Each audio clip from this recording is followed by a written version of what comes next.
I knew the Iliad from when I was a student in Hamburg in Germany. I learned at school ancient Greek.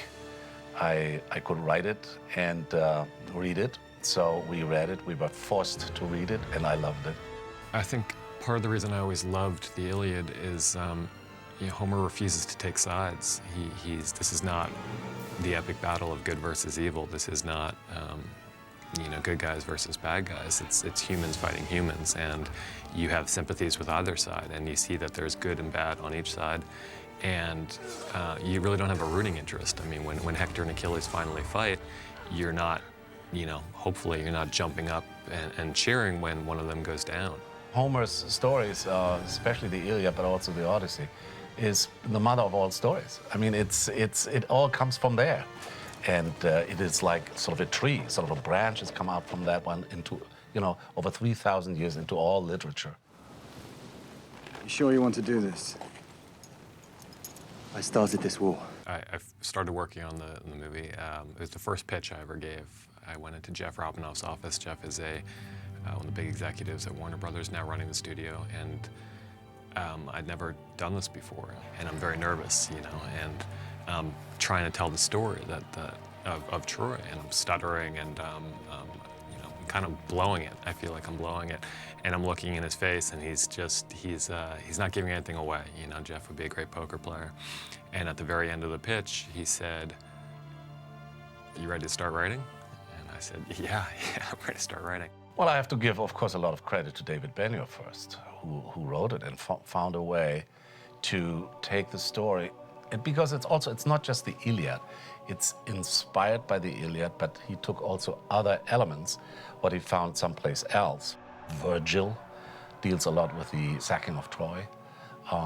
The horse, the Trojan horse, is not part of the Iliad. From the first time I pitched this story, I didn't want to tell just the Iliad section of the story. I wanted to tell the entire Trojan War. So starting from before Paris' seduction of Helen and going through to the fall of Troy. And these were elements that I felt needed to be in the movie. We didn't want to stop the movie midway through. We felt that wouldn't be very satisfying. And, as a result of that, many things had to be cut. And the principal one is the gods.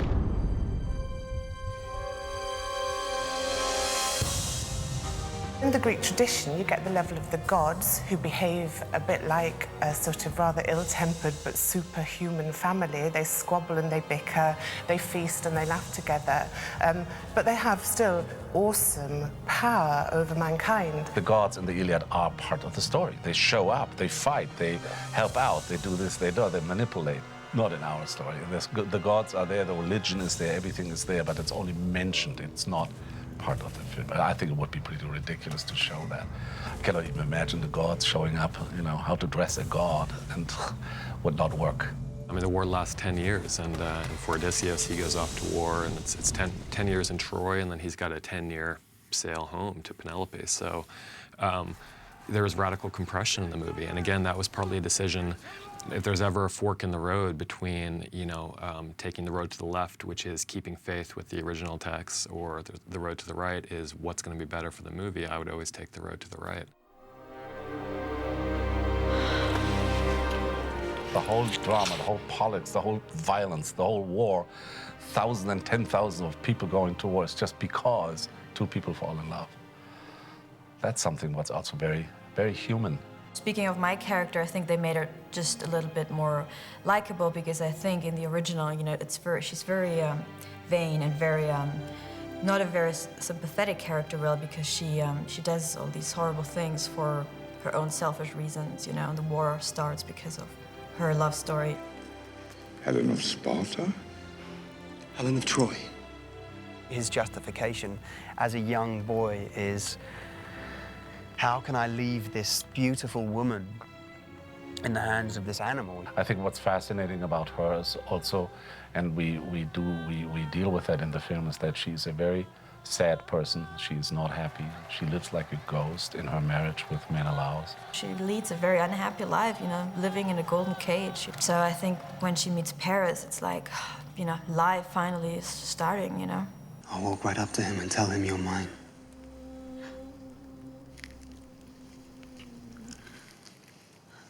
You're very young, my love. In approaching Paris as a character was trying to find justification for the actions that he takes, and running away and the dishonourable, you know, finding honour in that.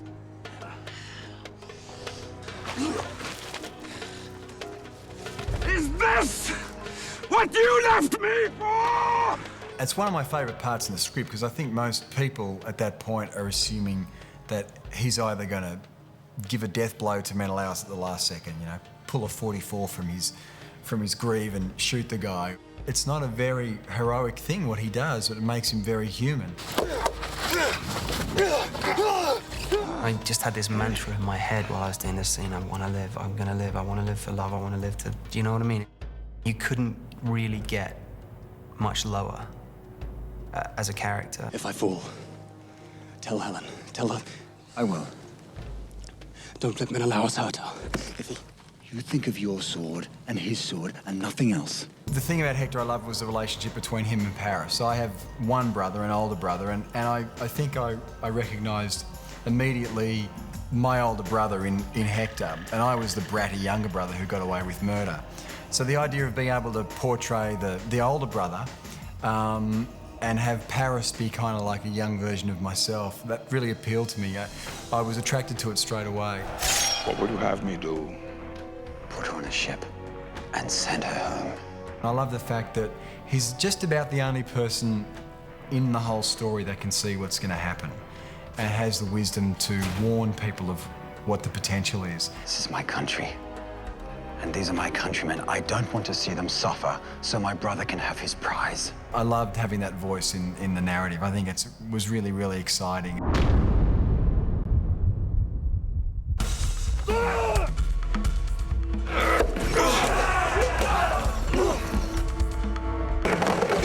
Wolfgang and I got on extremely well. At the very start of it, basically, I was in his office and he threw a copy of the Iliad at me. And he said, make sure you study that because the battles are actually very descriptive. One of the very real problems that the filmmakers had was reconstructing warfare and various sorts of action which have to be reconstructed from static evidence. So what we have are pictures, we have frescoes, we have pictures on vase paintings and in other media, but of course they don't move. So to reconstruct war and anything else that involves movement is a really very difficult thing. The main instruments of war were the spear and shield. Then the wealthy people had swords. And that was sort of it. They had as well, like mallets, for want of a better word, or really simple things like rocks attached to long sticks. But it was really as basic as that. They didn't have anything special. They used to throw rocks. They did not have any specialised formations. They had how Homer tells us the war was fought, but that's interesting too because what Homer's really interested in the Iliad are the sort of man-to-man, almost single combats. The battle is whirling around them, but what Homer focuses on is one Trojan versus one Greek, and they talk to each other, they taunt each other, and then they fight with each other. And so even in Homer, we get very little picture of the overall sort of layout of the battlefield, the tactics and the shape and the formation of the two armies. You get this kill zone effect, and then their tactic, the Trojans would then charge, push the remaining sort of front ranks of the Greeks over their dying bodies of their comrades, and then charge them and push them further back.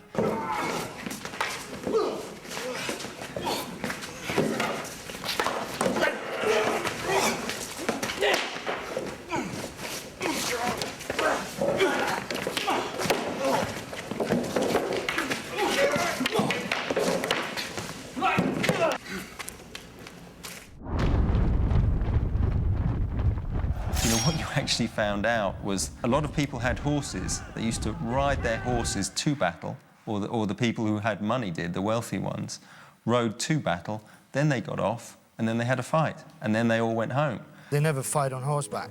They use the horses to send messages and to go ahead and see things, explorers and scouts and all that, but they didn't fight big time on horseback.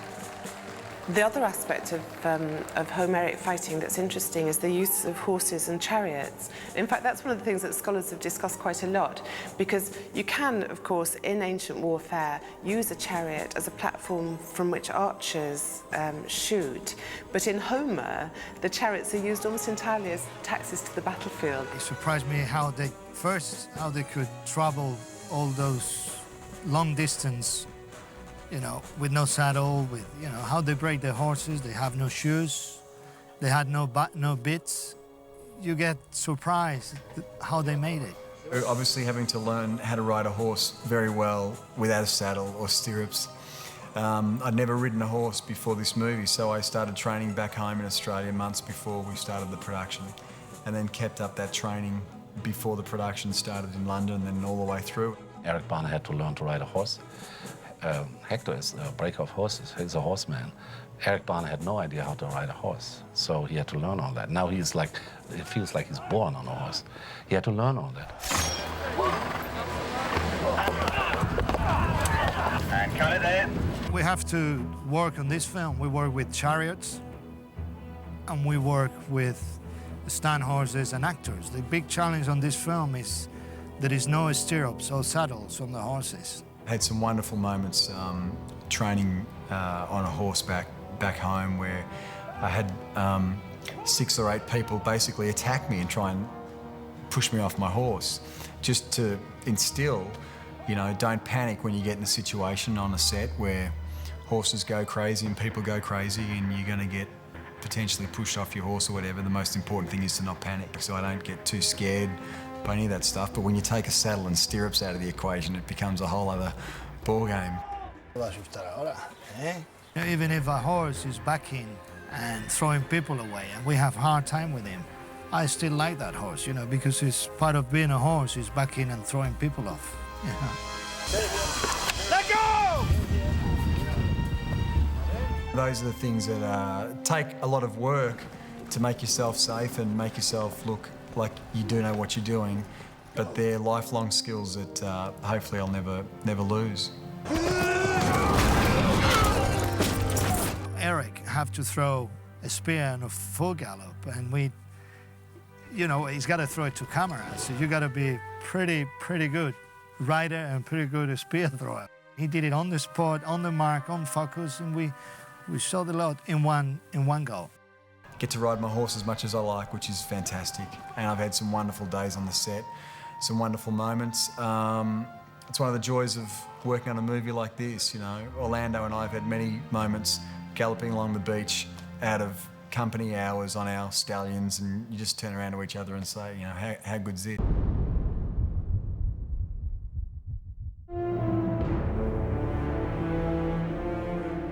The most difficult and challenging stunt we done on this film is to flip over a chariot and really make it somersault in the air. And it was challenging how we do it, because you can't do it like, treat the chariot like a car because you got 2 horses on it.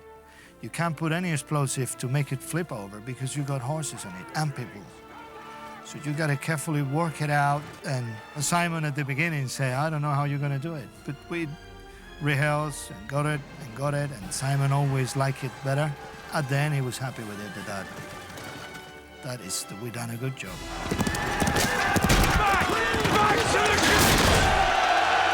It's a tragedy that is sort of as old as mankind.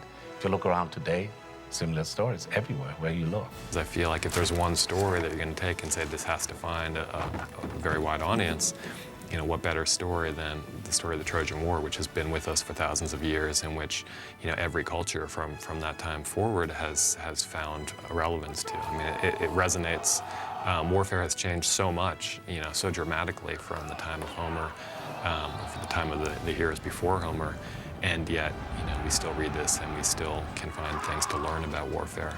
And I think that's proven just by the fact that at West Point, the Iliad is taught to the young cadets. It's continually relevant. For George!